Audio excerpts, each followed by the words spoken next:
Est-ce que si Jésus avait vécu à notre époque, est-ce que ce serait un influenceur? Oui, la question m'est venue. Vous savez, ces influenceurs, ce sont les personnes qui nous montrent comment avoir un foyer bien rangé, comment bien faire du sport, comment bien manger, et tout ça. Et finalement, un peu tout ce qu'il faudrait pour avoir une vie meilleure, une vie parfaite aux yeux des autres.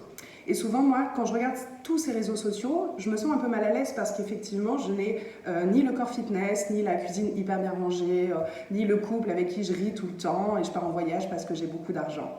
Et tout ça peut nous amener un peu à culpabiliser et à ne voir notre vie qu'à travers celle des autres. Et Jésus, dans les évangiles, nous montre aussi comment avoir une vie meilleure.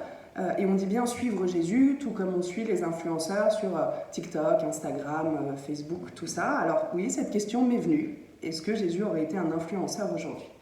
Mais il y a une différence quand même, parce qu'avec les influenceurs, c'est très extérieur, tout ce qui nous est montré. Il y a quelque chose de très matériel, très physique, très superficiel, et un peu du moi-je tout le temps, c'est très égoïste, et on est un peu seul dans cette recherche de la vie meilleure. Alors qu'avec Jésus, c'est assez différent au final. C'est plutôt un message de l'intérieur, quelque chose qui est accessible à toutes et à tous.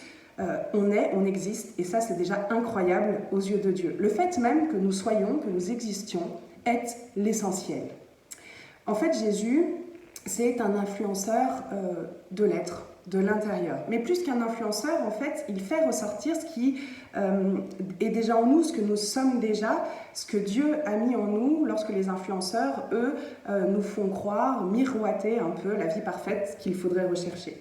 Il ne s'agit pas justement d'avoir une vie belle et aseptisée aux yeux des autres, mais plutôt de révéler l'être profond qui, lui, va montrer toute la beauté de l'être humain. Et ce qui est génial, c'est que tout ça ne dépend pas que de nous, mais de ce que Dieu met en nous et de la force qu'il nous donne pour le révéler au monde.